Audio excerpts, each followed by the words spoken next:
Hi Chris, how are you? Good evening, Rod. Here we are for the second time this week. Yep, we've got one to cram in because I'm going to be in Chicago next Monday. Yeah, you're off to the Windy City. So it's episode 138 and it's the 11th of September 2024. Though it won't be when you're listening to it, it will be the usual 1 week from that date. Yep, so if anything major happens over the weekend post iPhone launch or Apple's website's crashed with everybody trying to pre-order, then we're sorry we're not reporting on it or discussing it or even mentioning it.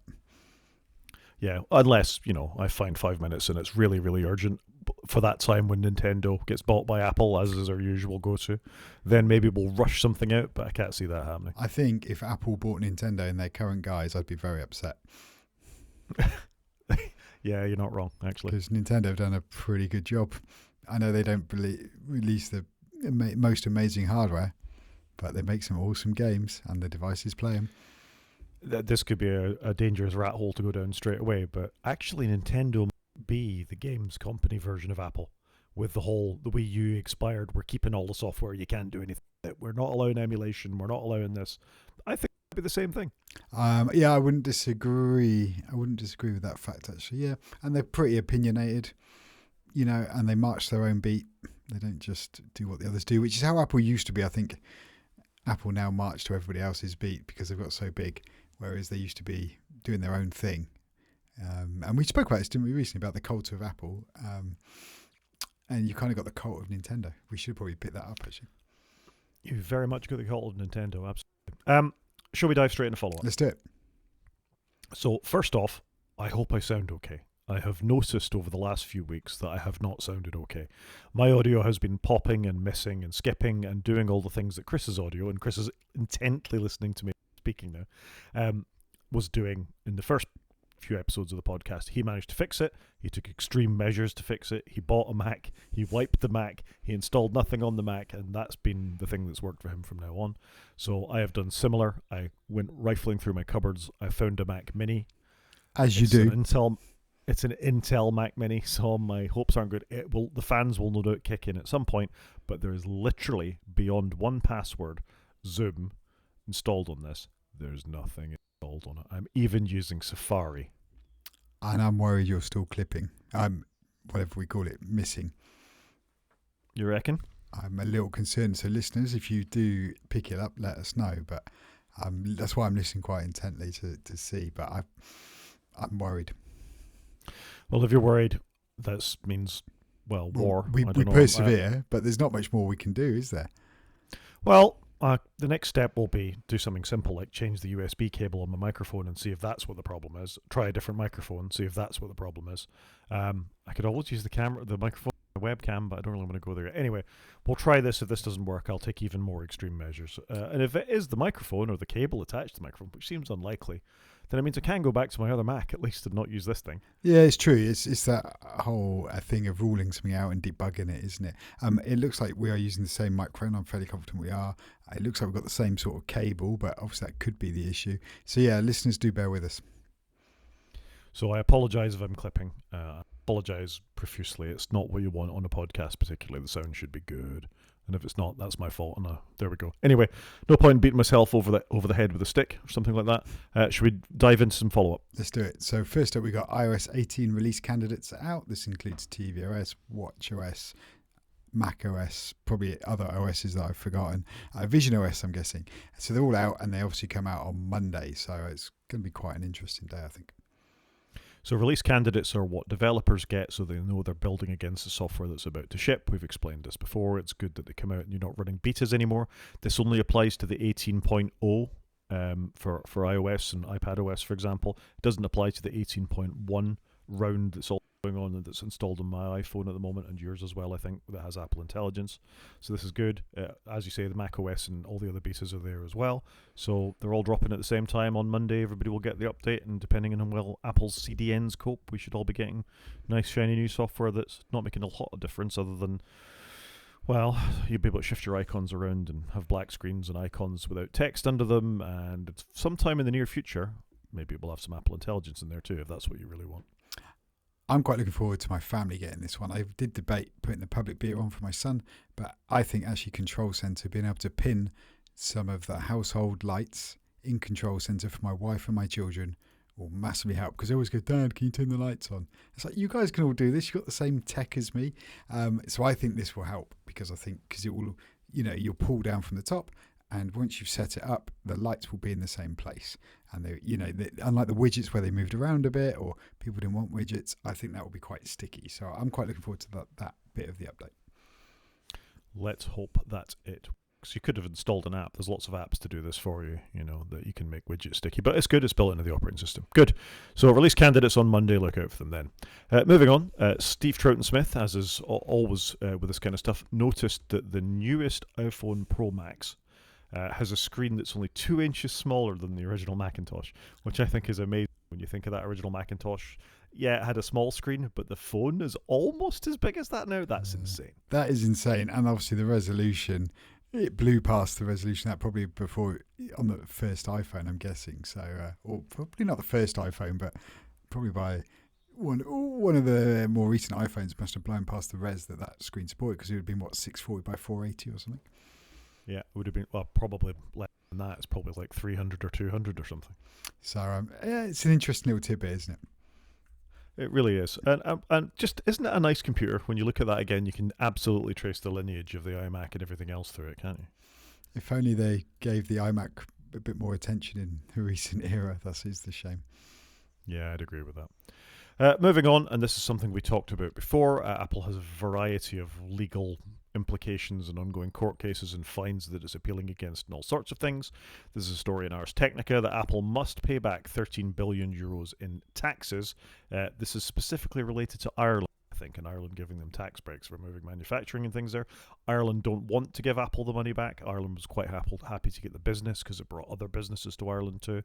So, but never mind all that. The European Court of Justice says it must pay the tax back. So 13 billion back to Ireland, please, Apple. That's a lot of money, is it not? It's an awful lot of money. You can see why the CFO wanted to step down his duties and let his successor take over. Yeah. Isn't it weird, though, that the country's not bothered? The country feels that there was enough inward business to Ireland that this was fine. Well, they're buddies with Apple. They want to be on Apple's side, I guess. Yeah. It's an interesting time. Aidan Regan, Associate Professor of Political Economy at University College Dublin, said that in Ireland there would be public clamour to use the cash to help resolve big challenges, especially the chronic housing crisis. So they'll find something to do with it. I'm sure there's loads you can do with it. Improve infrastructure, community projects, housing, masses of stuff you can do with it. So, like you say, it's interesting the country wasn't fussed about it, but I guess they're trying to walk a tightrope of pleasing these big companies coming there and the EU. So it's a tricky one, isn't it? It is. Do you want to tell us about something similar that they've decided about Google? Top EU court crushes appeal against a 2.65 billion shopping antitrust ruling for Google. I'm getting annoyed. I haven't got my pop-up blocker on, which stops all the banners. So every time I click on all these links, which I've looked at on my iPhone, I've got my what's it called, AdBlock Pro on there, and it stops all this horrible stuff getting in the way. Whereas because we were talking at the top of the show, so I'll loop back to it, I haven't even installed it on here because I'm trying to install the bare minimum on this Mac so we don't have any issues with the recording. So yeah, but that's what. Sorry, go on. That's why you install a Pi or an ad blocker on your DX, as mentioned before, so you don't need to install anything on your computer. It sits on your router and off you go. I do have an ad blocker on my ear, but what it doesn't do is stop like the little pop-ups for consenting to cookies and what have you, which AdBlock Pro will largely do. Some websites get a bit upset if you use that, but on the whole, I find it pretty good. But anyway, look, Google was appealing, I think, the EU's decision, and the EU have dismissed it for an appeal of $2.4 billion or 2.4 billion euros, and this goes back to another 2017 case. So these are going on a long old time, aren't they? Can you imagine how much money has just been spent on all the staff and legal fees to appeal these rulings over that many years? That's a long time. Well, it's worse than that. It goes back 14 years. If you trace it all the way back, it's 14 years this case has been rumbling around. So I got to say, is 2.65 billion enough for a case that's been going on that long? And Google, in the meantime, has been able to continue doing, everything that it has done in light of this trial. So, yeah, maybe Apple should be quite keen to pay the 13 billion back really, really quickly before that bill gets larger. But I guess in one way, the fine of 2.4 billion euros was a lot of money 14 years ago. It's actually become a lot less money as the years have whittled on by, I guess. So maybe Google have made enough to shore themselves up for this one. Yeah, I don't think Google paid that for YouTube 14 years ago. No, I don't think they did, which would be insane, isn't it? Because obviously it's now probably doing better than a lot of their other services. Absolutely. I'm going to give you a little bit of real-time follow-up.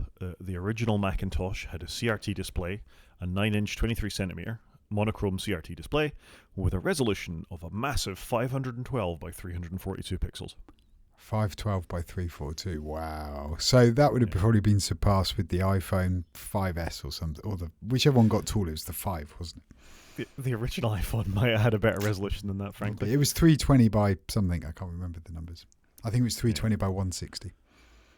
Yeah, sounds about right. Moving rapidly along, follow up on the products that were announced on Monday, and probably that surprises no one, the base model AirPods 4, and presumably the ones with adaptive transparency and things like that as well, no longer come with a USB cable in the box.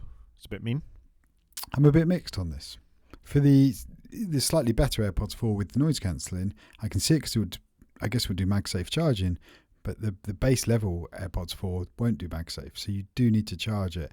And I'm a bit worried that there's not enough USB-C cables out in the world. But I don't know. I'm for it in the longer term. It feels a bit soon. I agree with you. It's too soon for this particular, because this is replacing AirPods with Lightning. Yeah, it's the first base level AirPods to not be Lightning. So everybody who has base level AirPods and loves them has lightning cables by the side of their bed or on their desk or wherever it is. I mean, there'll be a mix of that now if they've already moved to USB-C iPhones and other things. But I agree with you. I think one more generation than they could have got away with this. It's a bit premature. Yeah, that's my view, but I am for it in the longer term. Yeah, to reduce e-waste is great, and we see it now. And interesting, ETP were talking about this as well. As there wasn't the backlash about Apple switching to USB-C on the phones because there's enough devices out there that use it. Your headphones use it. Your headphones don't use it, but my headphones use USB-C. Drills use it. I'm able to plug in this iMac with USB-C on my desk. It's becoming ubiquitous. It's everywhere. I've got Rode Lavalier mics at work that we were looking what we're going to take to a conference with us today. All 3 elements of that use USB-C, which has been fantastic. I can plug them straight into my phone. It's a real game changer when it comes to that. So, one more generation though, Apple. Yeah, agreed. Yeah. Not going to talk about it in any great detail, but Jason Snell was actually at the Apple event for the launch, and as usual, thoughts about what's changed. It is interesting when you read through it all. He's done a far better job than we did, obviously, last week, but the conclusions are pretty similar, really. Extra button on the iPhone is good. The iPhone 14 is good. They've made iPhone 16 is good. They've made some odd decisions about what to update and what not to update. Also borne out by, I was just watching a Quinn Nelson video just before we started doing this, and he was enraged by the fact that they've done nothing to the AirPods Max. Absolutely enraged. Just sticking a USB thing on the bottom of it is actually insulting. Why couldn't they even put an H2 chip in it? So, yeah, there's a lot of mixed feelings about the event. Yeah, I think the event, and I was lamenting on this today, the event was odd because the first 80% was very slow, and it definitely felt like the Pro bit was written by the person that did the last few events because it was a lot quicker and snappier. And sometimes I had to look up to go, oh, right, he's finished that section, we're on to the next section. It didn't feel like he was coming to an end. The thing that got me in Jason's article, though, was the bit that says a strange lack of detail. And I agree with that. Like, they didn't mention the 42mm Apple Watch. And they said titanium is showed in gold, but didn't mention it comes in 3 other shades, or 2 other shades other than the gold. It just seemed odd. Like, it wouldn't have... I don't know, they seem to spend too long on the stuff nobody cares about, but then forgot a lot of the detail of here's the product, because normally they end with these are the sizes you get, these are the base prices, done, off we go. It seemed very bizarre. Yeah, it's almost like they'd been waiting for something didn't happen, or were they not sure what size the watches were going to be? Was it all a bit rushed because Apple Intelligence, all the features? Or were they trying something new so they weren't overloading people and they were trying it out on the watch, but they left the Pro bit as they normally do it because they know that's a tried and tested method? It all seemed a bit bizarre. But they wasted so much time. I mean, we jokingly referred to our last podcast episode as it's slow time because there were points there I quite happily was looking elsewhere because they were just repeating stuff we'd already seen before, or it just wasn't very interesting. All of Craig Federighi's stuff on Apple Intelligence had been at WWDC and better presented at it. And I guess the iPhone event is different to other events. You get a whole audience of people that don't pay attention to it, but I think even they'd have been half asleep by most of that. Yeah, it must have been tough watch if you were in the audience, I think, because it just wasn't that exciting. So yeah, lack of detail. And the other thing he picked up on was product updates that aren't updates. Obviously, we've got the AirPods Max. They spent quite a bit of time talking about the AirPods Pro 2. And when they said they were updating all the AirPods, for a minute I was worried I was going to be in the market for some new AirPods Pro. But it's just a bit odd how they did some of the sections, I think. Yeah, I'm with you. I'm with him. It was one of the strangest, most boring Apple events I've ever watched. Having said that, and again, not to be too negative, I think the iPhone 16 and the software updates to the AirPods Pro 2 are excellent. There was a couple of really solid things in there. The Apple Watch Series 10 is not that interesting, but it's a solid evolution. But everything else they announced was kind of dull, really. I thought the Series 10, in fairness, was one of the best Apple Watch updates since probably the Series 7, because the 8 and 9 were largely nothing updates. So I think that's one of the biggest updates they've done for a number of years for the Series 10, to be fair. And whilst I'm not a watch buyer, I just thought it was great. Oh, they've done loads to it. You know, they've made it smaller, they've improved the screen, they've improved the refresh rate, some software. They've done the sleep apnea tracking piece. There was just quite a lot in there, and I thought that's a solid update. If the rest of the show's like this, albeit delivered very slowly, but it was just a very odd show. Yeah, it was an odd show. Something that's not odd is Apple announced during the event that we're getting expanded satellite services in the UK. I don't think it was mentioned at the show, but Canada is also getting these things too.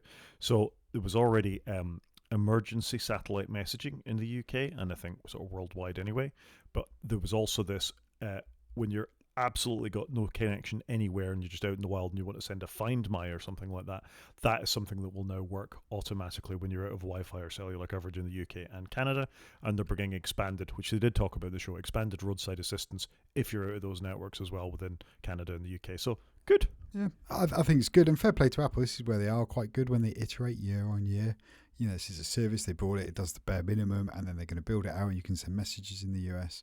And if they keep building it out, that's what you want to see. Whereas they so frequently bring something, announce it, say how amazing it is, and then literally walk away from it, and that is so frustrating.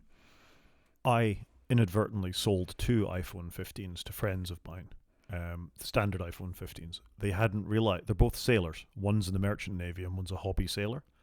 And this was a game changer for them. If they realised they could be offshore with no signal at all from anything and still be able to send emergency messages if their radios had got conked out or something like that, it's an absolute game changer. So stuff like that is really important. Yep. If you're already in the ecosystem and you need that, why wouldn't you upgrade to one? Yep. So that was it. Sold. If only I got commission from Apple. I'd had a lot of money over the years, actually. Yeah, I think we both would. So next up, we got faster mmWave 5G still in the US. Now, I did comment, were they even doing it on the 16s? Because it looked like the spot where you usually have the little patch on the side was taken up by the camera control. But they are still doing it in the US, but not bringing it any wider. Again, I don't know, it's not just down to Apple, but this is one of those things that, is it going anywhere else? Is it actually of any benefit? Because 5G is pretty amazing in the UK. Do we need to have faster 5G? I don't know. And maybe once I get it, I'll be like, whoa, this blows my mind. But generally, I find 5G to be fantastic. So I'm not surprised it isn't rolling out further, but equally, it doesn't seem to be dying either. So it's a bit of an odd one. And I do wonder whether they use the SIM card space they save to put this technology in.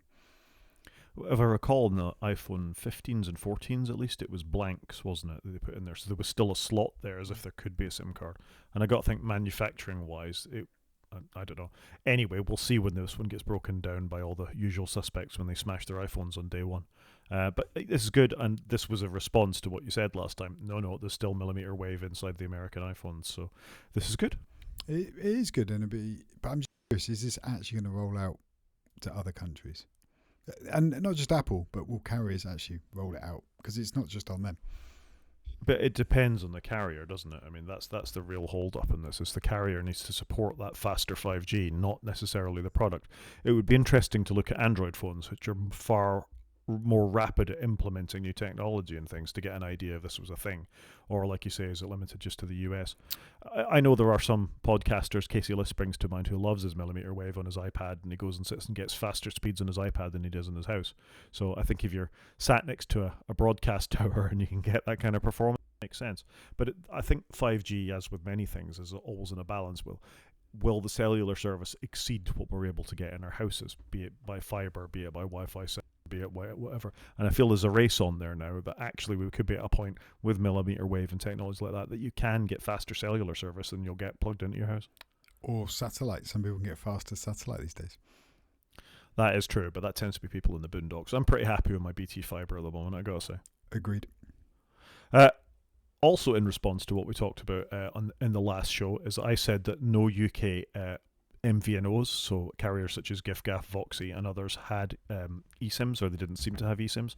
I went and did a little bit of research. There are a couple, but the most obvious one, and probably the best known one, is giffgaff. Giffgaff actually have a sign up on the phone. If you have an iPhone giffgaff app on it, you can apply for an eSIM directly within that. If you have a physical SIM card in your giffgaff device and you have the giffgaff app, you can change that to be an eSIM. So that's good. I think that might help a few people out, and a couple of the members of my family use giffgaff. So when they're not paying attention, I might try and transition them to eSIMs just to see what happens. Yeah, I think this is good that giffgaff do it. I think it just needs to be everywhere now. Come on, let's get rid of these SIM cards. I'm actually going to move my wife over to eSIM on her current phone, so when her new phone comes, she'll be fully eSIM. And then I'm going to do the same for my son when he gets an eSIM capable phone, because I think let's just get everybody there now. It's one less thing for somebody to lose or break, and you can just re-download it. It's good technology. It works, does it? I mean, never having transitioned from eSIM to... I've used eSIMs because I've used them when I'm abroad, but when you move to a new phone, how much hassle is that? So when I've done it going from my 14 to my 15, it just had the phones next to each other. It just came over as part of the transfer process.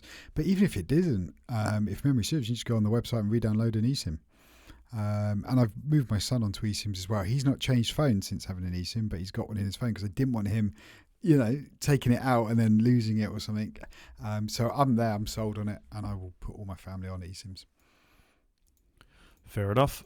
Something that's going to potentially live on, even though we reported its death in the last show, is it seems that the Apple's Fine wallet is still a thing. I mean, okay, fair enough. Fine woven was bad. I had a fine woven case. I don't think you had any fine woven products, did you? Nope, I did not, but I'm guessing the wallet lives on because they've got no viable alternative, whereas with the cases, they've got alternatives. They've got the Beats ones, they've got the silicone ones. So it's, I guess, not a big shock they're keeping it for these cases, for these wallets. They probably don't sell that many. Most people you meet don't actually have wallets anymore. I just take my phone with me. I don't understand why you'd want to stick a wallet to your phone anyway. Some people don't like Apple Pay, I think, and they don't trust it. Well, sometimes Apple Pay doesn't work, and as in with my wife's iPhone, so that's a thing. That is a thing. So I guess that's why, but I don't know. I don't get it. I mean, if you're into carrying a wallet, just put your phone in one of those flippy closed case things and put your cards on that side of it. I don't... The fact that the magnet might let my wallet go, even though they're pretty good magnets, disturbs me too much. I would never trust it. Yeah, I can understand that. I did used to have one of these, and it fell off my phone once. I lost my cards in it, and so I won't go back to it. Now I don't really take a wallet with me. I usually just leave my cards in my car. I think that's perfectly fair. Tell us about AirPods Max. AirPods Max. So annoyingly, they have exactly the same hardware on the new AirPods Max that came out on Monday as they did on the ones that came out at the tail end of 2020, which is just madness that they've done nothing with that product. And it's their most expensive AirPods product. It probably sells in lesser volumes. It seems to have quite a good following. People buy them, but yet they've done nothing with it. And I'm so frustrated with them because I would have probably ponied up the £500 to replace mine. I probably would have waited for a Black Friday Amazon deal, but I was there for it. So I'm not going to get any now. I'm gutted. Because I wanted them to be a bit lighter. I'd like them to fold up a little better. So I'm going to ask you to provide me with some ideas of what I should go and look at. And I think you're going to go the Sony's And my requirements are: I want a premium set of over-the-head headphones. I don't know if that's the right terminology. I want to be able to charge them it's got to be charged by USB-C. That's a must because I have that for my iPad and my phone. They've got to be Bluetooth, obviously. I want them to work on my phone and my iPad. I don't think I need them on anything else. They need to have a microphone in them. Obviously, a reasonable battery, but it doesn't need to be insane. Sometimes I just like to wear it over the ears instead of sticking something in my ears. But that's the kind of thing I'm looking for. Ideally, not a massive travel bag required to put them in. I don't think they're unreasonable.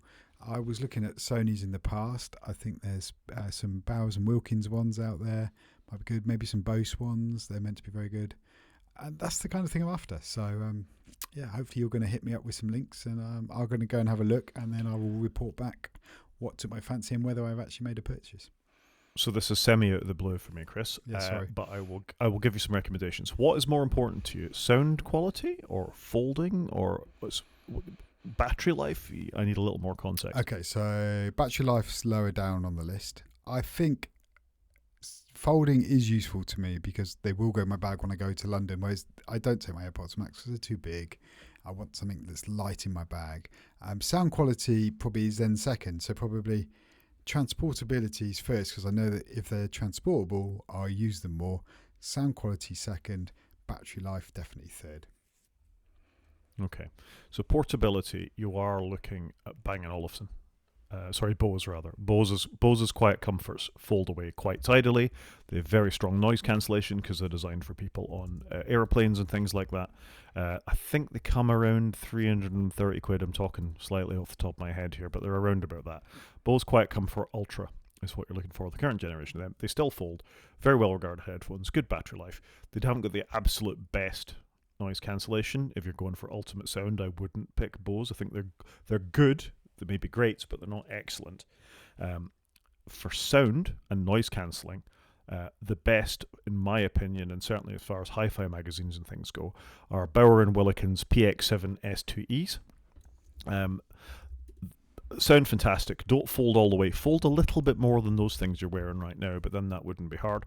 I think they come with a decent case and not a bra, which is quite good too. And they're a good old-fashioned British audio manufacturer who have opinions about how things should sound and do a good job of it. So if I was looking for audio quality and good noise cancellation, I'd buy the Bowers & Wilkins. Skip the Sonos headphones. I think they're the Sonos Ace. They're only good if you've got Sonos products. They're too expensive for what they are. I can entertain them. And I'll finish, all of these are USB-C by the way, and I'll finish by pointing out that the Sony, I think XM5s are the current generation of them, WH1000 XM5 are excellent headphones. I'm wearing XM2s on my head now, and they've fixed most of the flaws that the XM2s and XM3s had. For the podcast stream watchers, they've got microphones on top of them, so when you sit on airlines and you've got air blowing down, occasionally they'll mute for no good reason, so that's a bit of a problem. But other than that, they have excellent noise cancellation. I think even this generation had better noise cancellation than the AirPods Max. So in order, depending on whether it's travel or sound, I would go the Boses for travel, the Bowers & Wilkins for everything else, and then the Sonys are a close third. They don't fold quite as much, the Sonys, but that would be my choice. Interesting. So they're all on Amazon. I've just had a quick look. The Bowers & Wilkins, the Bose, they're £380. Sony's normally £380, but they're down to £297, so it's a good saving. I quite like they're all available in a blue. I quite like a blue. Question though would be, I guess, is how portable are the Bowers & Wilkins? Because to me, the Bose ones look enormous. I don't know. But they fold. They actually fold down into a smaller travel sort of pouch thing. I'm gonna reach up here. Something that sort of size. Yeah. Okay. I'll try and get it in front of the camera. The Bose ones. The Bowers & Wilkins, I can show you an earlier generation of them after the podcast. We won't do it now in the podcast, but I can show you how big they actually are and what they fold down to, because my daughter has a set of the previous generation. Okay. And what does the E mean? So on the Bowers & Wilkins, you've got PX7, S2, and then one with an E and one without an E. Do you know what that means? Probably enhanced or a better noise cancellation, or it'll be a generation on. But I quite like buying audio equipment that's not mainstream. My other speaker, my headphones at work are from ex-employees of AKG. They're Austrian audio, and they sound fantastic. And if you buy mainstream headphones, you end up with mainstream sound designed for most people's head. Bowers and Wilkins were good audio manufacturers speaker manufacturers for a long time before noise cancelling headphones, and they sound terrific. Certainly, the previous generations of these sound terrific, and these Sony pretty good, and I've got Apple headphones and I've got some high quality headphones, and my daughter's Bowers and Wilkins for me are probably the best sounding headphones I've ever put on. Okay, then we'll take a look. I wonder if I can go in a shop and actually try some out like old school. It's entirely possible. Curry's would probably try and sell you them or somebody like that. But yeah, there you go. Okay. We should have done that in the main show really, but that's okay. No, but that was good. I quite enjoyed that. A little, quick one off the top of your head. So I'll go away and have a look, and I will report back as to what I come back with. Do they all support two devices? They all do these days. Yeah, I thought it was pretty you much can pair to them. Yeah. I mean, I can speak for the Sony app is slightly annoying with these, but these are old headphones now. These are these are pre-pandemic, the XM2s, sort of 2018, 2019, something like that, and they don't have to repair them every time, which is slightly annoying. But I think all modern headphones support 2, 3, 4 devices. Yeah, it's just iPad and iPhone, and I'm away then, I think. My eldest daughter has Sony XM3s, and they support 3 devices. So she's got her iPad, her Mac, and her iPhone all sync to them, so it works fine. Okay, I will take a look. Should we dive into the news? Let's do some news, and I don't think we need to spend too long on the news particularly. This is a podcast which I haven't listened to, but it's an article on The Verge talking about how the iPhone 16 is here, but it's not finished. And I think this is a very fair comment. Even without reading too much of the article, it was apparent during the event that you were buying an iPhone 16 for some slightly upgraded hardware, some better cameras, but really what you're buying it for is Apple Intelligence. And we touched on this at the time, is that the features that have to be finished aren't here yet, and you're taking it on trust that next month Apple are going to drop a bunch of stuff that they showed in that keynote. And to me, this just serves as a warning that don't buy something on a feature that's promised down the line. If you're happy with the features as they are now, get it. If you're desperately waiting for Genmoji or something that's an Apple Intelligence, or you hope it's going to change your life for summarizing your emails, it's not going to do that. You just need to buy it for the product that it is now. They might add things, and Apple have been good at adding things, but I think this is just, it's timely as a reminder that you shouldn't buy it based on promised feature down the line.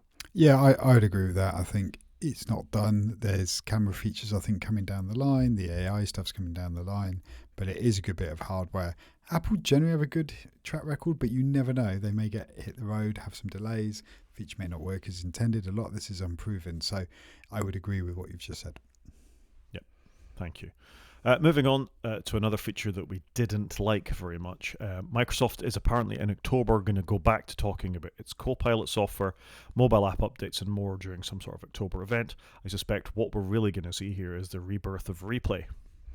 Possibly, but they're going to talk lots about OneDrive. So it probably is going to be Replay and Copilot for OneDrive, and how they're going to update the mobile app for OneDrive. I actually do use OneDrive on my mobile, my iPad and my phone quite a lot, and I think it's a great service Microsoft run. The app's a bit long in the tooth in places, but I'm curious to see what they're doing to have a whole event on it, if I'm honest, because it is the Microsoft OneDrive October event. So that seems, like you say, is it all just going to be Replay, or are they actually got some amazing new initiatives they're doing on OneDrive? I'm not sure the last time Apple updated iCloud Drive. You know what I mean? They seem to have done very little with it post go live. So it'd be interesting to see where Microsoft are heading. So I use OneDrive corporately as well, and it drives me slightly batty. The client's got better on the Mac, but we run a mixed environment. We've got Windows and Macs and the odd Linux box, which don't have a syncing client for OneDrive, which is annoying. But the syncing client for OneDrive is absolute garbage. Particularly on Windows, it seems to be better on the Mac for me. That it's more reliable. It sits up there on my taskbar and it syncs away and it does things. It drives me crazy when every so often it decides I'm going to rename this file, or I don't like the name of this file. I refuse to sync for you. Just sort of pure OneDrive. It's not a bad service. It mostly works. It does the thing a cloud syncing service would work. Hand on heart, do you think any of these services are dramatically better than Dropbox was 15 years ago? So I'm probably the wrong person to ask. I barely use Dropbox, so back in the day. So probably not wildly different to that. I just generally really like OneDrive. I think for work on my iPad, I use it all day because it's where all my files are. for all my corporate work. So I've got no issues with it. I just think it's really solid on the iPad. I can't speak for Windows, but I do work for an organisation with 4,000 Windows users, and I don't think we get a huge amount of complaints about it. So I think on the whole, it's quite a good service. I'm very happy to pay Microsoft for it. What is it? I mean, you'll have a deal because you're an enterprise, but it's roughly sort of £30 per user per month or something like that is sort of the going rate for all the features of the upgraded OneDrive, including Office and blah, blah, blah, blah, blah. It seems like a lot, but if you think you're getting value for money, then have at it. Yeah, I mean, it's all rolled into our Office licensing, isn't it? Which is a very clever ploy by Microsoft. You can replace a lot of these services. I'll just, flying my open source flag again. You can replace an awful lot of these services with things from other people. So, we're using Google Cloud to record this podcast at the moment. Our documents are in Google Docs, and it works pretty well. And you can do all that kind of stuff with Google stuff. Apple obviously have iCloud. You can run your own services with something like Nextcloud on your own servers, which will give you collaboration and sharing and all this kind of stuff as well. Microsoft are just really good at making it work well enough, embedded with everything else that's going on. So I don't doubt that it's a good service. As I say, I use it myself. But there are alternatives available, and it's what you've finished with there, which is you're kind of locked into it, aren't you? You pay for your SQL licenses, you pay for your Office licenses, you pay for your Active Directory accounts, you pay for all the other bits that come along with that. So I mean, it's a great deal, but you're kind of stuck there. You've made a deal with the devil. Yeah, 100%. It's the cost of exit, not the cost of entry. Totally. Moving on, and we've briefly touched on this before. I think 4 or 5 weeks ago, we were talking about the Surgeon General talking about nutrition labels for social networks, effectively. So warnings in the same way. Don't smoke cigarettes. Cigarettes give you cancer. 40 states have now come along to say that they would back the Surgeon General's media warning for social media. That's quite interesting, isn't it? That is a good backing. How many states are there? 51? 50? Showing my ignorance. I'm going to say 52. Geography. Wasn't there that film, The 51st State, with Samuel L. Jackson?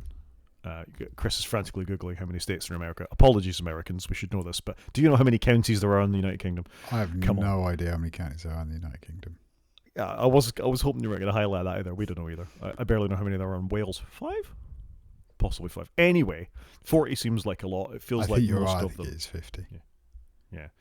Terrible film with Samuel L. Jackson called The 51st State, and the idea was the UK was going to be the 51st state of the United Kingdom. Yeah, interesting. It seems to have a bit of support around it, I suspect, depending on whether the administration changes.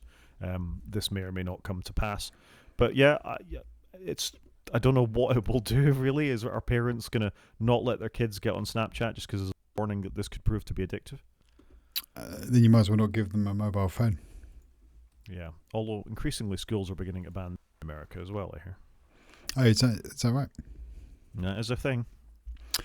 So, but my children, when they go to school, they have to give their phones in, which I think at primary and secondary school, which I think is good.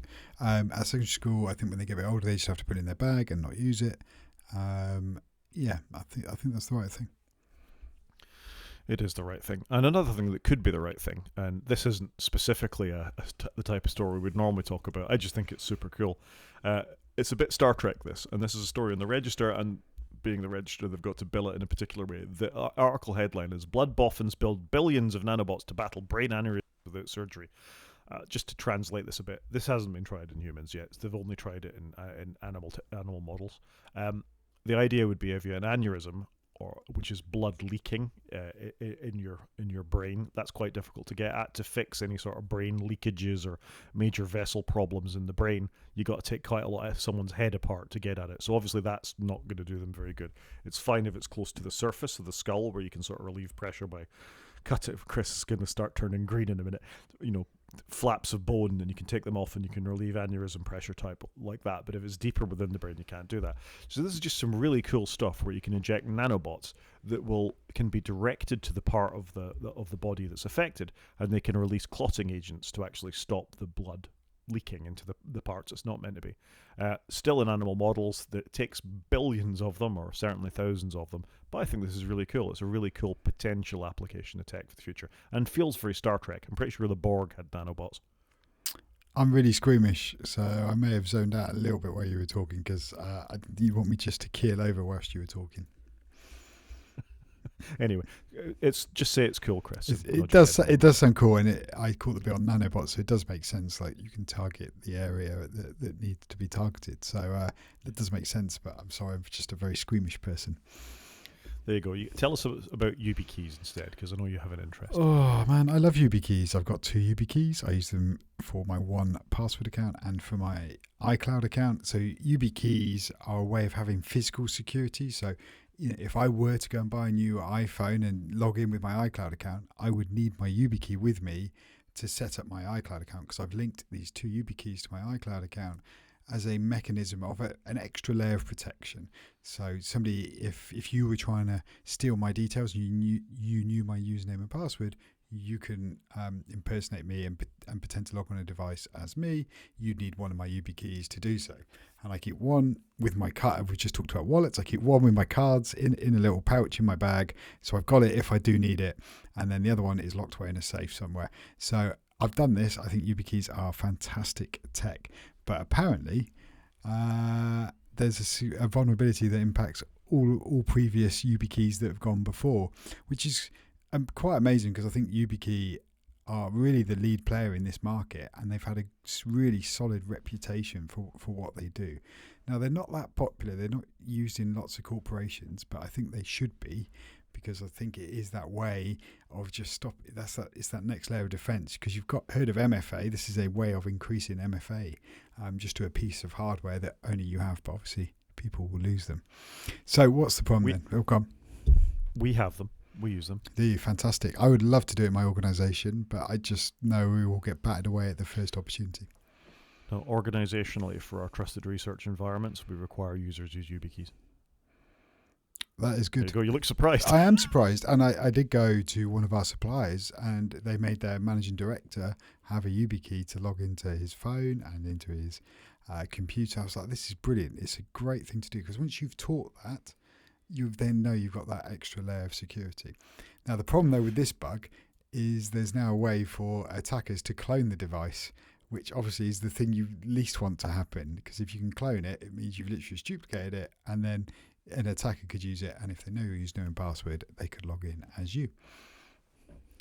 It's quite hard lab conditions to actually do the cloning, so while there is a potential risk for this, it's fairly limited for most people. However, as with the state-sponsored stuff, when Apple have got that sort of additional level of security on their devices, if you're a journalist or you're a world leader or you're a politician of note, then this is a potential vulnerability. If they had enough time and effort that they could clone your Yubikey inside of a particular security lab, as is highlighted in this hack. And so I think for most people, this is never going to be an issue. Don't stop using your Yubikey just because of this. Newer Yubikeys aren't affected, but it is interesting that even the most cryptographically secure devices have potentially got these kinds of vulnerabilities with them. Yeah, and I guess most people listening to podcasts aren't going to be, a target of state-sponsored attackers, so you probably have less to worry about. But it is interesting that it's come up, and like you say, it's probably not an issue for the majority of the world. Yeah, but we're doing our part by letting you know. We are. I then popped a link in the show notes that I hadn't realised that Google have stopped using their cached option on search results, but that's gone away. And now what they're doing is they're going to provide you links to the Wayback Web Machine, which I think is kind of cool. So the Internet Archive. And so, no more Google Cache, but you can now use the Wayback Web Machine, which is great, because I think the Wayback Web Machine is awesome. And it's great to go back and obviously see websites, how they used to look. The reason Google took away cached mode was they said, well, websites infrastructure is a lot better now. Cache was more of a thing when internet infrastructure was a bit more flaky, I guess. So it's amazing it hung around for as long as it did, really.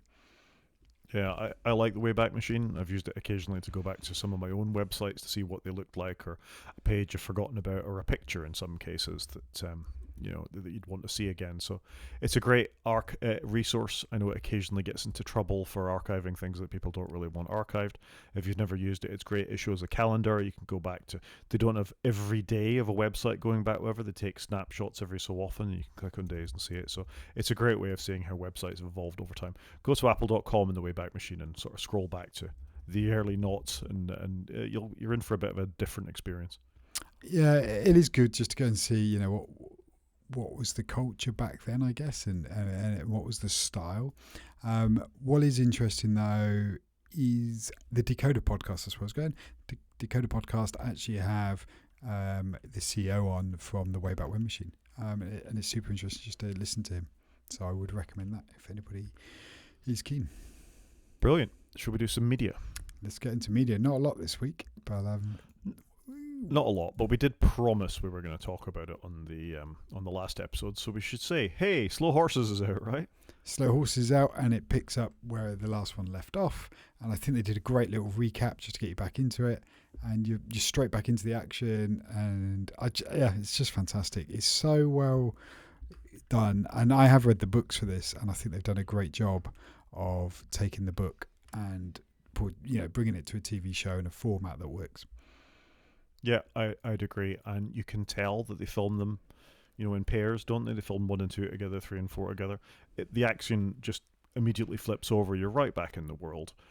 It's a great show. Although this will mean nothing to you. Mild spoilers for the first episode. The new chief, the new first desk is the actor that played Gaius Baltar in Battlestar Galactica. Have you watched the Battlestar Galactica reboot? James Callis is the actor's name. He's a terrific actor. It's just really great to see him again playing a British, a British actor playing a British first desk in a show like Slow Horses is great to see. The only problem I've got is I've seen him in something and I couldn't work out what it was. I need to go and have a look on Wikipedia, but yeah, he's definitely been in something. I recognised his face, but I couldn't, like I say, pinpoint it. And it was annoying me every time he came on the screen. But he's very good. He plays a good character. And I believe the second episode has just dropped. My phone has just alerted me that there's a new episode of Slow Horses. I believe Hugo Weaving's in this season as well, who played Agent Smith in The Matrix. Yep. I didn't know that, so that'll be interesting to see him pop up. Yep. He's a great actor. He was very typecast as sort of Agent Smith, but he's a truly great actor in other things I've seen him in. Yep. So Slow Horses, a thumbs up from both of us. Absolutely. Grand Tour finale. Just a reminder, it's on tomorrow. I'm looking forward to it because no, sorry, it's not tomorrow. It's on Friday. My mistake. I'm just looking forward to it because I get an hour to sit on the sofa with my kids and light the fire and watch the Grand Tour, so that'll be good. I am either not going to watch it or immediately, or I'm going to save it to watch on my very long plane trip. Yeah, I can understand that. That'd be something nice to look forward to because sometimes you want something a bit light-hearted. I just like it because I don't have to think too much and my kids will enjoy it. Did I tell you I finished Clarkson's Farm, all 3 series? You've played catch-up very quickly there. Yeah, I'm up to date on Clarkson's Farm. Yeah, it went down really well. Thoroughly enjoyed it. Very much got into it. I still think the man is an arse, but actually I'm a bit more sympathetic to what he's done for British farming. So I think, well done, Jeremy Clarkson. I think that's fair. Fair. Thank you. I'll take fair. Should we talk about some games? Let's do it. We got quite a lot, haven't we? So your first one you've put in here is how to install Fortnite on your iPad and iPhone. Please do not tell my children this. I'm quite happy they can't get it on there. Well, I suspect that they would listen to the podcast. No. You're probably safe then. And also, they're not Apple developers, so they don't pay the £99 a year to have that sort of account. Oh, okay. You might, though. No, I don't, because you get nearly everything you need without paying for it these days. They've done away with any of the ring fencing they used to do. Yeah, they have done away. You can just choose to install the developer betas now. Anyway, if you have a mind to and you really want to, 9to5Mac have a nice little write-up on how to install Fortnite on your iPad or on your iPhone if you live outside the European Union. I won't go into details. I love the fact this kind of stuff is possible. This is why having these sort of ring fences that Apple have put into it is kind of pointless, really. Somebody determined enough will find a way to get these things up and running. And all hail, I'm all for it. Yeah, no, I'm with you. Part of me is tempted just to install my phone just so I can annoy my children. That's mean. That is mean, but I could get a little bit of mileage out of it, though. Fair enough. So there you go. If you're desperate to play Fall Guys or Fortnite or an epic game on your iPhone, you can now do that. I want to talk very quickly about 2 games I installed on my PlayStation 5. The first one, Harry Potter Quidditch, is a Warner Brothers game. The second one, Horizon Forbidden West, is, I don't know who the publisher is. It may be Sony themselves, actually, the publisher. These were offered within my, whatever the PlayStation equivalent of Games Pass is. I pay for the one above the 2 games a month. It gives you a library as well. Harry Potter Quidditch I installed. It wasn't very big. It was only about 6 gigs. Isn't it funny that 6 gigs isn't very big? Only 6 gigs. That used to take like a day to download, if not longer. It was only 6 gigs. immediately asked me for a Warner Brothers login, so I deleted it. I don't want that. Why can't you just use my PlayStation account and let me get on and play a fun game? I hate games that need me to accept T's and C's and log in. The only thing I'd say is looking at the website, it's probably not a game I would rush to install. No, but it's free, and it's the kind of thing the kids love Harry Potter. I know they're both adults now, but they love Harry Potter, and lots of adults do too. And fair enough. I mean, there were successful books for adults as well as children. People want to play in this world. A little bit of sports game that's not blooming football's not a bad thing that you could potentially play with your mates. So I was open to it. It gets me off Call of Duty for 5 minutes. Let's face it. No, No. everything you said, completely agree. I just think the art style is just, I don't know, just does not look like a premium game. Sadly. Anyway, I'll never know because I immediately did it because they asked me for a Warner Brothers login. So goodbye. There's a gameplay trailer on the website. Second game I thought I'd try, Horizon Forbidden West. It's a big Sony AAA title. The graphics looked really nice, and the reason I saw the graphics looked really nice is it played an intro movie at me for 20 minutes. Oh. So at the 21st minute, I quit out of the game and I deleted it because I wanted to play the game. I don't want to sit watching your amazing in engine trailer with all the highly expensive voice actors you've paid for. I want to play the game. And the worst thing was it seemed to be assumed that I'd know all the things that had happened before in the Horizon Forbidden West, Horizon whatever the hell the thing is. Give me a jumping in point, please. So I deleted that too. It's not a good start to your play some different games, is it? No. So that sent me scurrying back to some really good news, which is Balatro, the game I have been expounding the wonders of for the last few months, possibly a year at this point, is coming to Apple Arcade on September the 26th. I've not played it, but it looks like it'll be a good iPhone game, so I'm happy to wait. It's got cards, Chris, and I know you like cards and games. It's right up your street. Yep, I'm there. Let's do it. And if you haven't got Apple Arcade, you can pay, I think it's going to be $9.99. You'll be able to install on your phone anyway. Yep. We do have Apple Arcade as we've got the Apple One package. Yep, so I'm really excited about that. It's a shame it's not before I'm flying on a plane for 9 hours. That would be really helpful to have that on my iPad, but c'est la vie. Flight Simulator. So I've popped Flight Simulator in. My son weirdly has got into Flight Sim. He wants to get a yoke. He wants to fly planes. And he's like, Dad, Flight Sim 24 is coming out. My first concern was, have we got anything that's going to run this at any reasonable frame rate, graphics quality? But anyway, I just want to put a link in because it does look stunning. I know nothing about flying planes, but I do like the idea of flying over my house in a simulator game and having a go at it. So he's super interested in it. It looks like they announced it over a year ago, back in 23, but it's going to come out at the end of this year. I wonder if it's taken a lot longer to get out because it's called Flight Simulator 24. I wonder about it coming out in November. I wonder if they wish they called it 25 at this point, if I'm being honest. But it looks cool. He's into it. The guys and girls that write this game do some amazing stuff. The quality game they do with the size of maps they're playing with is bonkers.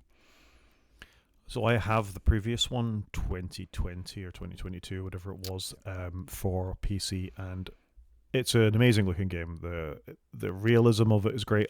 I actually bought a yoke. If you're desperate for a yoke, we'll be able to come to a deal there. It's a USB one. It's fine. It's an amazing looking game. The in-game weather is very impressive. You can choose to actually fly in real time. I flew from Cardiff to Swansea and then from Swansea to Bristol over the Bristol Channel, and the buildings weren't great, but the rest of the scenery was good. It was very spot on. They used photogrammetry is the name of the technology used to render the sort of coastlines and weather effects and stuff. The planes look amazing. It's a leap above what you'd expect from a flight simulator. It's pretty intensive, mind. I have a NVIDIA 30 something impressive in my gaming PC under the desk here, and it played it okay, but it was struggling in places. So if you're hoping you're going to run it on a laptop, you're not, unless you get Xbox Games Pass Plus whatever it's called, that may let you stream it, but even then I think that's going to be a stretch.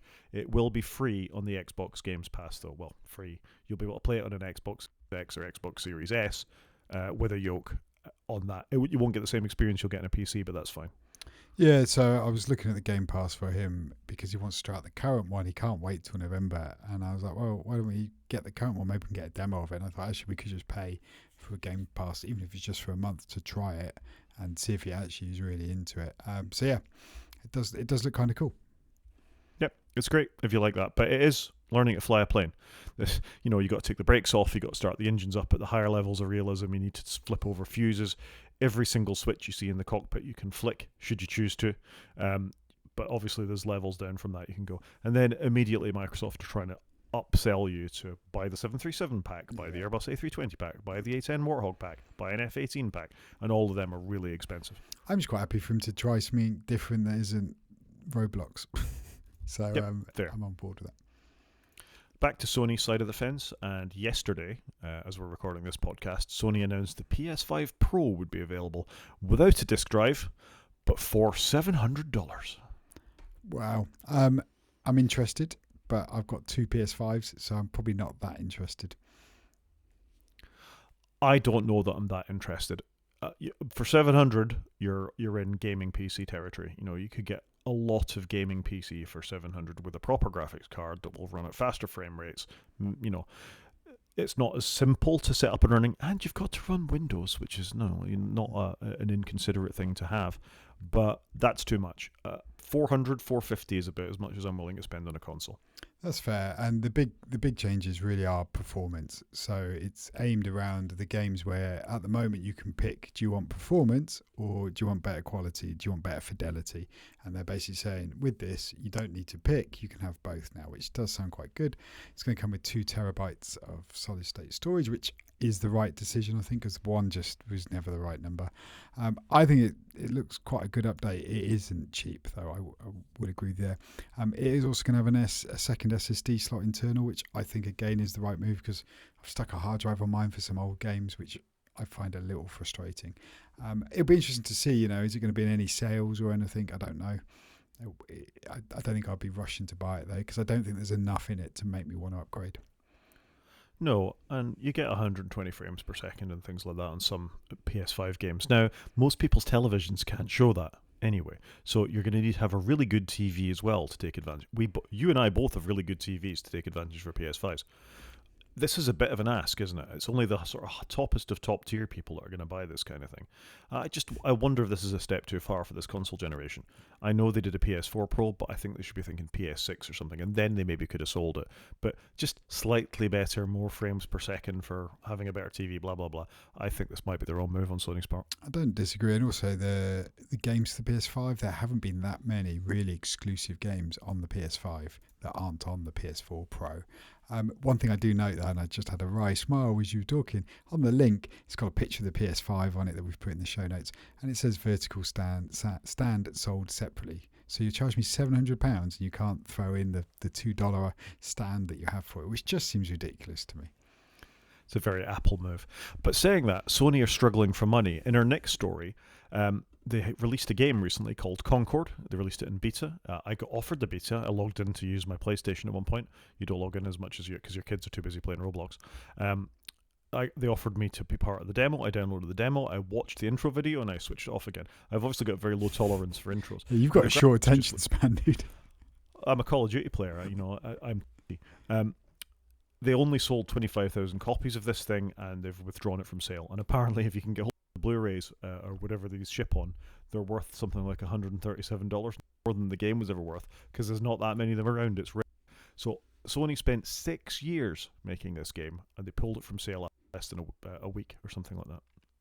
That's just bonkers, isn't it? Yeah.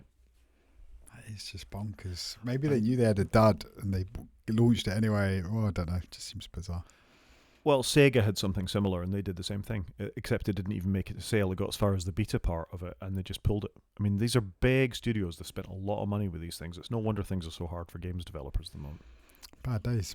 What are we going to do with our iPhones then? We're going to turn our iPhones into a Game Boy for retro gaming. I just thought this was really cool. And you know who's to blame for this is our friend Riley from AltStore. If they didn't have such a good Nintendo emulator on iPhones, there's no way they'd be making Nintendo cases. And the thing I like about this, so you'll have to look at the pictures, I'm afraid, listeners, to get this. If you're a viewer, you'll be able to see it. I'll put the screenshot up on the screen. But the back of the case, the sort of controller element, flips to the back of the case. So you've got the phone as standards as you usually have it, and then you just flip it forward. It covers where the keyboard would be once the game's up and running, and you've got your nice Nintendo controllers. That's actually really cool. And it's $20. Yeah. $25 if you're not in the first 1,000. It is pretty cool. I really like it. I'm almost tempted to get one. I'm not gonna, but I genuinely had a moment of weakness where I thought this would be really nice. I would, but it says it's available for the Pro Max. Well, only sensible people have got Pro Maxes, as we know. Yeah, okay. I got to think if it's successful, they'll release a smaller version. Yeah, you've got to start somewhere, haven't you? But no, it does look cool. I think it's a really nice idea. And last but not least, and haven't we done well with games? It's ages since we've had loads of games and things to talk about. It's just a reminder, Civilization 7 is on its way, and you're able to do a bit more with it. It's more flexible, better graphics, but now you can mix the leader, which are sort of the characters you see, with whatever civilization you want. So you could have George Washington in charge of the English Navy, for example, something like that. I don't really know what that will bring. I'm sure once you're actually in the game, you'll get a lot more. But I think it's pretty cool that they're innovating on the Civ sort of magic. I think it's cool. I've not really got into a Civ game for a long, long time. So part of me is actually quite excited about maybe I'll get this. I don't know what the problem I've got in my head is. What do I buy it on? Where do I play it? Do you know what I mean? Do I play it on a console? Do I play it on a gaming sort of laptop?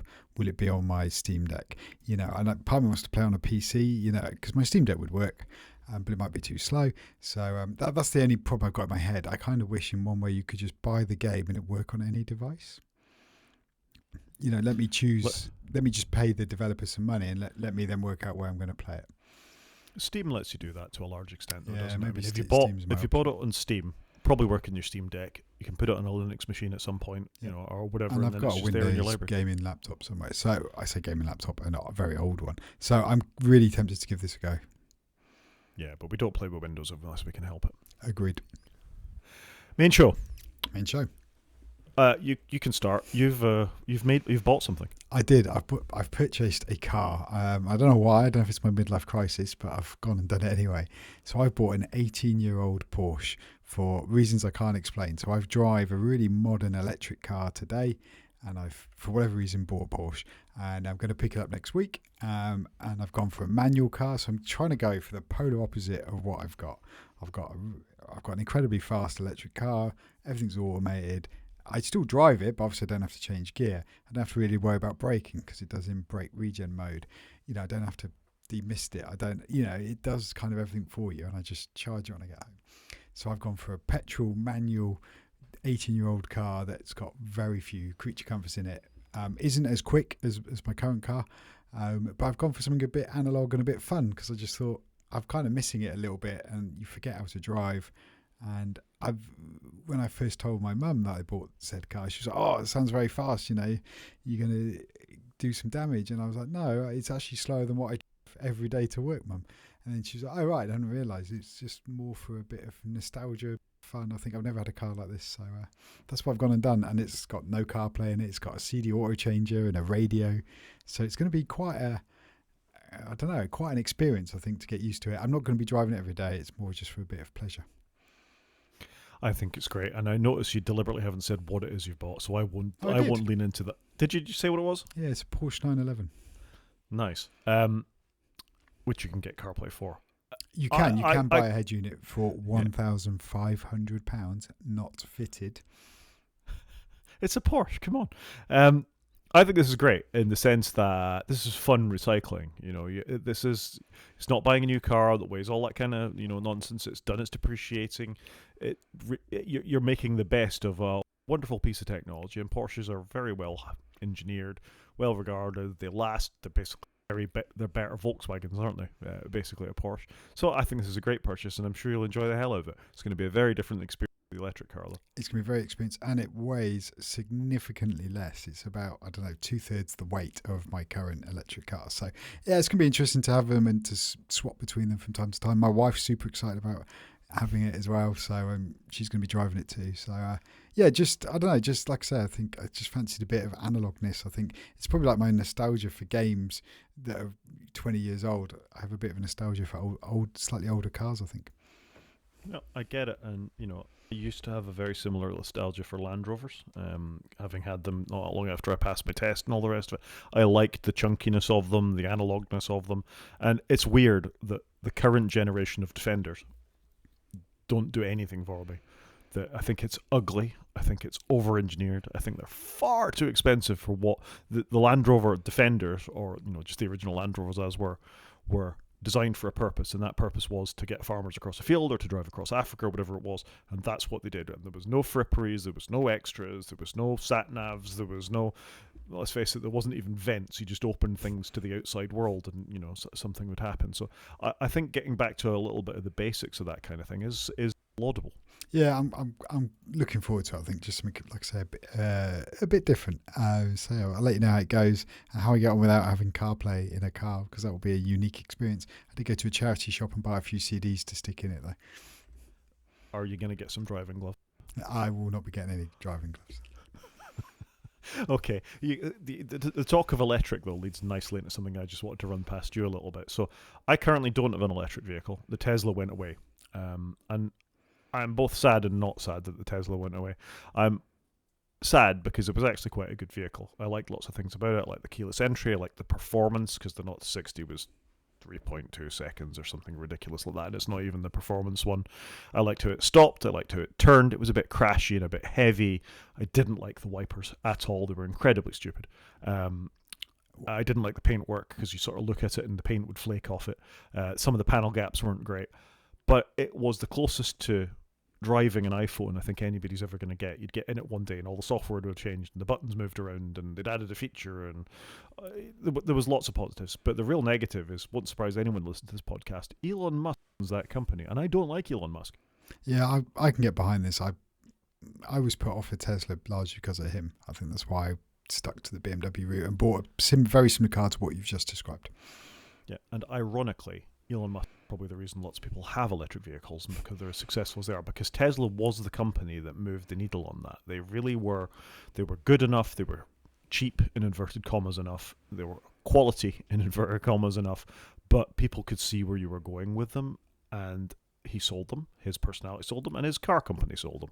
And since he's gone off the rails, and there's no denying he's gone off the rails, so have Tesla owners, and lots of Tesla owners have moved. So, in a similar vein, I am now looking at the car market, the EV market, because I'm sold on EVs. I've got a charger out there. I'm going to use it, and I like the way they drive. I like the fact that I can drive around looking slightly smug every time fuel prices go up. I like EVs a lot. So I'm with you, by the way. I know I've just bought a petrol car, but I completely agree. And I do think I am driving an electric BMW today because of Elon Musk, of what he did over the last, 15 years? I don't know the exact number. So I do agree. I think he's done a lot for that industry of accelerating it, to use a car pun. But yes, I agree with you. He's gone off track a little bit lately. He absolutely has. So can I just run past you why I'm a bit stuck? Most electric vehicles are SUVs. Occasionally you get saloon cars and all the rest of it, but most of them are SUVs. So I had said I would never buy an SUV, sports utility vehicle, if you're not in the car world. Little four-door with an estate hatchback type thing, slightly higher off the ground, that almost everybody seems to drive, and they are the biggest segment of most markets now, be it UK, US, whatever. Trucks a bit different in America, but it's what people buy. So it's what car manufacturers make, and you've got to consider them a part of what you do. I'm going to buy a second-hand one. I'm not going to buy another new car, but there's lots of good used EVs around in the UK market because of the leasing market. There's good benefit in kind tax breaks for people that lease electric vehicles. There's pension benefits. They can get a lot of car for not a lot of money.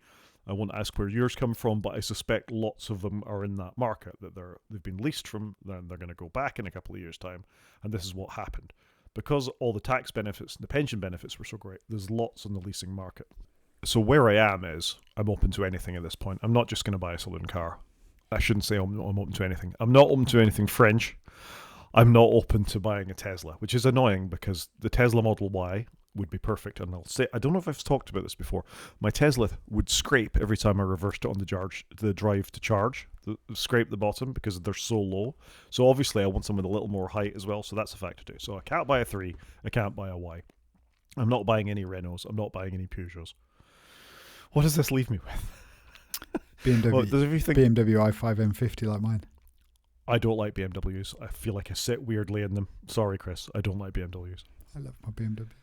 It's beautiful. And it's not a from the top designed electric vehicle. It's a 4 Series that they've shunted the battery off. Well, I want a pure EV. It's kind of a 4 Series that they've designed to do 3 things: to be an EV, an internal combustion car, and a plug-in hybrid. And they use one chassis to do all 3 types. So I can understand that. Yeah, I'm not for that. I want a from the top EV. Why wouldn't you look at something like the Ioniq 5, which we've discussed, I think, in the past? Perfect segue. So that leaves you with a bunch of cars that typically you wouldn't consider. And I think EVs are a great way for people who are used to their German Jaguars, things like that, to look at other manufacturers. Because let's face it, the Japanese have been caught napping with this, with the exception of Nissan. Yep, agreed. The Prius is nothing. The Koreans, however, have really come to the fore with Kia and Hyundai, if I'm saying that properly, where they now make quality EVs at a quality level with good warranties and all the rest of it. And it's not necessarily a manufacturer people would have considered before, but they're absolutely nailing it, I think, in the EV world. Hyundai and Kia, they're the same company really, but such is life. So, but with that comes looks. The Ioniq 5 is a striking vehicle, and there's debate amongst my family whether it's the right car to get. I think it looks great. Long story short, the looks matter, how quickly they charge matter, and the range matters are really the sort of factors you need to think about. What I mean by charging is, I occasionally go to Scotland. When you stop to plug in and you're outside of, and you don't have this experience because you've told me you don't go a long ways between charging. When you're outside of Tesla's supercharging network, you really need to think of what else is out there, and it's much better than it was. I'm not losing sleep about it, but just to run you through this, I have considered the Volvo EX30 charges at 150 kilowatts, but the software is dreadful. Owners are sending them back. It's so poorly written. It's a real problem. Good, is it? That sounds like that Chevrolet Blazer. I can't remember what it was called. Bolt. Chevy Bolt. Thank you. Even the dealer, when I went to test drive one, said when you stand on the brake, the radio will cut out. Wow. So that's off the market. Also, they're new, and I want a second-hand thing. And it's small. It's smaller than a Golf, actually, the EX30 on the inside. Yeah. So my colleagues have got them. It's out. There's Volkswagen, Audi, Skoda, all the same car, who make the Skoda Enyaq, the VW ID4, and the Audi Q4. They're all slightly different on the inside. They're all relatively good vehicles. Of the three of them, the Skoda is probably the best value. Very boring to drive. Very, very boring to drive. And the cup holders are stupid. You wouldn't get a standard Starbucks-style cup in the cup holder. I'm not joking. Well, surely that rules that car out. So it's gone. So do you know what? That is actually a problem with my wife's Skoda, which is a petrol car. The cup holders don't hold good-sized cups. I can't explain it. Yeah. It seems a stupid problem to have. But in a car which, when it was new, was over £40,000, why hasn't it got a decent cup holder? Agreed. So that leaves you with the most boring-looking one, the ID4. So that's on my perhaps list. It was big cup holders. It's got a good range, sort of 250 miles realistically. It charges at 130 kilowatts, which is fast enough, 10 to 80% in about, 40 minutes, a bit less than 40 minutes, something like that. Good enough. Yeah, possible. I can see that. Or the Ioniq 5 or the Kia EV6. The Ioniq 5 and the Kia EV6 are the same car with different skins in the same way that the Skoda, the Audi, and so this is where I am. It's ID4. And I think it's EV6 because the Ioniq 5 is just a step too far in the styling department for my children. Yeah, I know, I can understand that. Would you look at the Q4? They're very. I'm going through my head the car park at work, and we have a lot of EVs because we get company cars and the government are incentivizing you. Yep. And so the Q4 is super popular. The i4 is really popular, which is the BMW, which we've already ruled out. I'm just going through my head, what other really popular cars are there? A few people have got the Volvo that you've already mentioned. I'm struggling to think of the other ones that I see a lot of. Now, I do know a couple of people with the Nissan Leaf, but feedback on that is not the mileage and the build quality just isn't there. Charge too slowly as well. They use the older CHAdeMO connector and they charge too slowly. Yep, that's correct. So that sort of triangle of price, looks, charging, they fail on that, or range, looks, charging.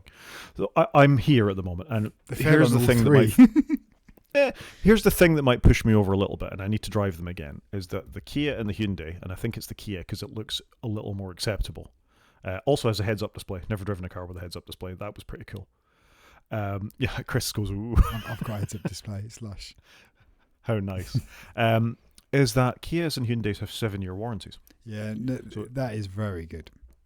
So buying one that's 3 years old, say, you've still got 4 years warranty left, and Volkswagen or Audi would not give you that. No, I do think that is really good. Have you considered a Ford Mustang or whatever it's called? Mustang Mach-E, the ride is awful Okay. apparently. So I rolled it. Also, they're too expensive for what they are. And this is another factor of the EV market, is that hopefully these cars have done the worst of the depreciation. What I'd really like to do, Chris, is buy a Porsche Taycan, but they're still 40 grand even second hand at this point. But that is a nice car. Yes, that is in a grade I am not in at my place of work, and there are a few around, and they are beautiful. Yeah, very nice car. It's the same car as the Audi e-tron GT. Yeah, Same car. there's Yeah. some of those too. They are very expensive cars, though. They're very expensive. But again, they're depreciating so quickly. And apparently the fastest depreciating one is the Merc EQS, which was 120,000, and you can now pick up for around 40,000 as well. But I wouldn't want to drive into Mercedes and get a tyre fixed or anything. I can't think that's going to be a cheap experience. Yeah, they are super popular. The whole EQ range, though, there are quite a few. But ugly as sin. I don't disagree with that statement. So that's where I am. Do you agree with my two sort of final choices? Yeah, I can see how you've ended up there. Because, like you say, it's not just the cost of buying it; it's the cost of servicing it and looking after it, and I can understand that. Also, problem with my car is it just goes through tyres like they're going out of fashion because it's so heavy. Yeah. The Tesla was really good. Only changed tyres once in 3 years. That is really good. I've blown through. I've changed probably like once a year at this point. That's quite a lot. Oh, I know. Oh, It would put me off. although buying it. I was amused to discover that when I went to take it back to Tesla to get the tyres changed, they said, we don't do that. And then I said, can I have an MOT while I'm here? And they said, we don't do that. Everything, they just pap off to someone else. All they want to do is sell you a new car and nothing else. Wow, that is bonkers, isn't it? Yeah. Not a company I'm quite happy not to be associated with anymore. So the car I currently drive has lost £30,000 from the day I got it. I thankfully haven't paid any money for it, but it's dropped by £30,000 in 2.5 years. Yep. And higher value cars always have. If you went to do a BMW 7 Series or something like that, you lose something like 20 grand as you drive them off the showroom. It's mad, isn't it? I've sent you a link to what is basically my car. I have looked at them, but No, I get it. sorry, I don't like BMWs. It's fine. It is Good. what it is good at though. Is it does 300 miles range and it does drive well, and it's got buttons to turn on the wipers and all of that good stuff. And it's still got an app so you can warm it up before you get into it. So it does tick some boxes, but I understand. Yep, that's me. So more news when I get it, but it might be a slow decision. I'll get there eventually. Yeah, I'm going to have a think after the show. Is there a curveball I can just lob in there? I'm looking forward to it. Throw it at me. App of the week. Go for it. App of the week is a thing called Image, which sounds a bit like image because it does, and it's a personal photo server, effectively, and very much in the vein of Google Photos. Do you remember when I said I was taking all my photos out of Google Photos and putting them in iCloud? I lost a load of information. I lost my location information because it stored it in this sort of weird JSON format off to the side. Yep. I've discovered this Image thing, which is entirely self-hosted. I'm running it on my NAS at the moment. Can actually, using a program called Image Go that I've linked to in the show notes, translate all that back into it. So I now have my 54,000 photos from Google Photos imported and running on my home server with all the same features that Google Photos give you. Face recognition, place maps, all that good stuff built into it. Sharing links, everything. It's a really, really, really good bit of software. And I'm in control of my destiny with it. I can back it up. I can put it in other image libraries. I can add users to it to share. I can automatically sync it with my phone. I can do all that good stuff with it. I'm really impressed. Image Sounds good. I'm just going to stick with Apple Photos, but if I wasn't, this sounds quite cool. At some point, you might want to get out of Apple Photos because you want out of the Apple ecosystem and you might want an exit route. So this is why I explore stuff like this. No, it's cool. It does look really good, actually. I've had a click through the website. And it's really nice to get that stuff that I was missing back. And props to Google. The Google Takeout service is great. They've got a whole list of all the services they think they've got data from you. You click a thing, it thinks about it for a minute, gives you a link back, and you just download it. I downloaded 117 gigabytes of data from Google for my photos. Wow. Yep. That's good. Yep. Thing of the week. I've put in my Dyson Hot Cold because before we were recording, I was about an hour away in my car and I thought, before I leave, I'll warm up my shed so when I come back, it'll be all warm. I opened the Dyson app, turned on my Dyson, it warms it up. I know you're not a fan of the company, but the tech's pretty good. I've had this for about 4 years. No issues with it. I haven't had to replace anything in it or fix it. It just kind of works. And the app's okay. Annoyingly, it doesn't support HomeKit, but I just nip in the app every now and again, turn it on, and you also get a physical remote. So when you're down in the shed, you can just use the regular remote. So that's what I would recommend. I haven't got a latest model. Like I say, it was about 4 years ago. They cost usually around £400 to £500. They're not cheap. You can get them in sales, but it's a great bit of tech. If you've got a room that needs warming up, it's probably good for people that work from home, that you don't want to put the heating on for the whole house. You could just warm up the room you're working in. It'd certainly be a lot cheaper. And I have solar panels, so it powers off a Yubikey. So it's a no-brainer for me. Has it got a web app or something like that you could potentially hook it in with if this then that or something? I don't know. I've never looked. I just open the app and off I go. I suspect there'll be a way to get that work with HomeKit or not HomeKit, Home Assistant. You'll be able to set up some sort of when I turn this off, start warming this up or close this down. There's probably quite a lot of home automation you could explore that would make it useful. But there you go. Yeah, I'm happy to turn it on manually. But anyway, that's my thing. I would recommend. I think we can call that a show, Chris, because we've hit 1 hour and 20 minutes. We've gone long, and you need to go. So if anyone wants to get in contact, Rod is at g5mainek@marston.scot. I am at _CJP at marston.social. You can watch us on YouTube by going to wakefromsleep.com and clicking on the YouTube link, or you can drop us an email at wakefromsleep@protonmail.com. Talk to you next week, Chris. Cheers, Rod.